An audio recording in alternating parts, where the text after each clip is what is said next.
petrol bungo wich thuolo mari. Mokwongo adwa kawo thuolo makende mondo ago erokamano okinyi makawuono. Ago erokamano Ramogi VOJ, the panel mari mangima mantiere kanyo. Odwa wacho ni wamor kaka jo-Kisumu nikech umiyowa thuolo maber kawuono. Kendo adwa wuoye kaka nene. Kendo adwa chiwo pacha kaka nene gi sani. Mokwongo adwa wuoyo kaka jakedo ne ratiro mar oganda. Mar ariyo abiro wuoyo kaka jaluo. Mar adek abiro loso kaka ja-Kenya machulo osuru. Mokwongo kapok awacho mano, adwa nawachi ni presidency is an institution. Sama odwa wuoyo about tich ma ker osetimo e higa 4 ka en e loch, to nyaka wapar ni presidency as an institution nitiere gi migepe mopogore opogore. Kapok walose migepe, wadwa wuoye bad sirkande adek. Wantiere gi executive kama wawuoye kaka ker osetiyo, to wan gi legislature, members of parliament, ma bende wawacho ni okosetiyo makare in terms of provision mar oversight.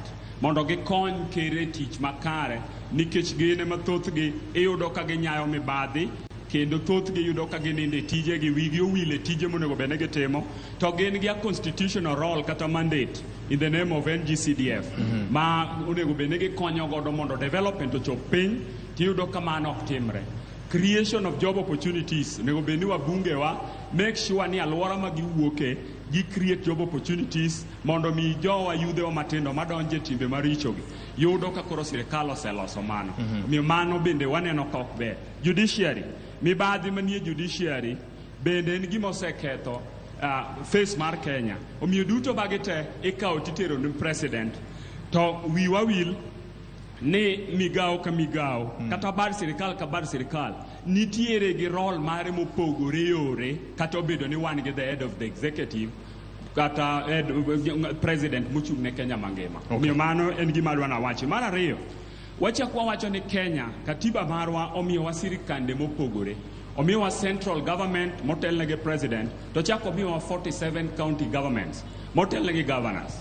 Seche mwadwa loso e tich ma ker osetimo nyaka wang'e ni to functions mobedo devolved pesa biro kawuok from the central government tipogo pesa counties.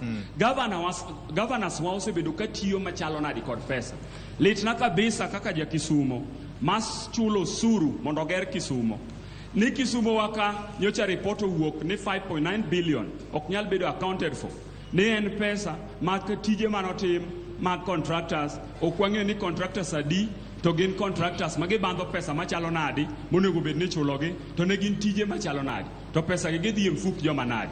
Gin gope ma sirkal madhi biro 2027 wa ibiro ketwa kaka jo-Kisumu mondo wachul gope mag projects mane ok waneno. Omiyo mano en gima rach kabisa. Yiera gi owadwa governor to gi the panel mangima ni kanyo ok osebedo makare. Ang'eni wabiro biro chieng' moro achiel wabiro ng'eyo ni to county number 042 sirkand county mar Anyang' Nyong'o higni 10 osetimo ang'o malich minyalo kwan ne jo-Kisumu. Ang'eni wabiro loso twak makamano moyiedhi kawuono ne wang'eyo higni 4 mar William Ruto. Erokamano. Gima atemo wacho ni dok chien mar counties bende affect sirkal mar Kenya mangima nikech sirkand Kenya en achiel to sirkande mag gwenge ka nie sirkand Kenya. Sama wuoyo malo to wuoyo piny nikech pesa kere magolo ka kelo piny. Erokamano. Awuoye gik ma ker osetimo in terms of police reforms. Police reforms waparo ni ker kanodonjo e loch to no make sure ni no constitute a committee. No constitute a committee mane ogo round kendo ne gichoko pach jopiny kane ng'iyo ni to police osebedo katiyo nadi tang'o gini manyalo konyo e loso ber kata nyalo kelo bero kaka police osebedo kanyalo tiyo. Kanyo emwanyalo pako godo sirkal kowacho ni sirkal mar President William Samoei Ruto ose create several administrative positions. Kanyo mo gipogo gwenge matindo tindo okelo assistant chiefs manyien mobedo sub locations kendo kanyo ochako create job opportunities nikech seche me create a sub location to okelo tich ne jogo mane pok oyudo andika. Mano en gima osekonyo to gikelo weche mag arita kwe machiegni kuma jopiny nitie. Then to giwach mar siling 3,000 manyo osebedo ka koro olandi ayanga ni koro miyo jogo matiyo kaka gin jodong gweng'. Mano osetiyo maber. E police reforms kanyo bende adona wachi ni kata sirkal osetemo kamano. But nitiere rogue police officers ma bende osetimo gik moko maricho momiyo ji dhano kwedo sirkal ma President William Ruto in general, but kaka ker to gi migepe moketo mochung'ne kod Raymond Omolo osetemo kabisa mondo mi giber arita kwe mar piny Kenya in general. Awuoye wach mar education reforms. Ker President William Samoei Ruto kanodonjo to nondiko jopuonj moingo 100,000 ma oketo ma mano en gima wanyalo wacho kendo en gima nie e public domain. Mano gima ne onge chien e sirkande machien. Osetemo bero weche mag CBC nikech wang'eyo ni ka Uhuru ne dhi dala challenges ne nitiere e CBC. Omiyo mano bende waneno kotimo maber.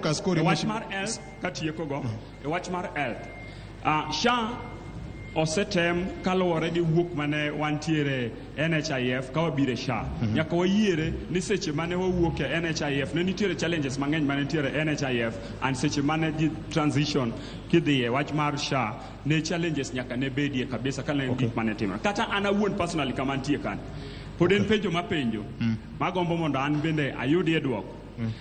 An dwe ka dwe Safaricom kawo pesa na from my own account machulo SHA direct mana wuno kachul pesa wuok au account na ing'ado so long as an gi pesa balance na kan tire go pesa to pesa wuok to chulo na SHA ma an wuno kachul. Koro mane challenge man go mabiro gombo mondo ang'e ni ang'o momiyo an ing'ado ga pesa na direct to dhi ga ne SHA. Erokamano. Otherwise adwa wacho ni President William Samoei Ruto